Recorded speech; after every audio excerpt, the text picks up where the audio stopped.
ઝઘડિયા દુષ્કર્મ પીડિતા પરિવારને સાંત્વના આપવા સાંસદ મનસુખ વસાવા વડોદરા પહોંચ્યા હતા. પૂર્વ એમએલએ મહેશ વસાવા સહિત ઝઘડિયાના કાર્યકરો સાથે વડોદરા પહોંચી પીડિતાના પરિવાર જોડે વાતચીત કરી હતી.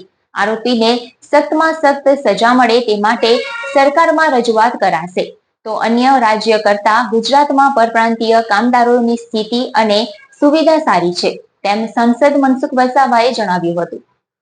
ઝઘડિયા દુષ્કર્મ કેસમાં હાલ પીડિત 10 વર્ષીય બાળકી વડોદરા એસએસટીમાં સારવાર લઈ રહી છે, જેની સ્થિતિ હાલ સારી છે. ત્યારે ગત રોજ આપના નેતા ચેતર વસાવા બાદ ઝઘડિયાના ધારાસભ્ય રીતેશ વસાવા વડોદરા પહોંચ્યા હતા. તો આજ રોજ કોંગ્રેસ નેતા શક્તિસિંહ ગોહિલે મુલાકાત લીધી હતી.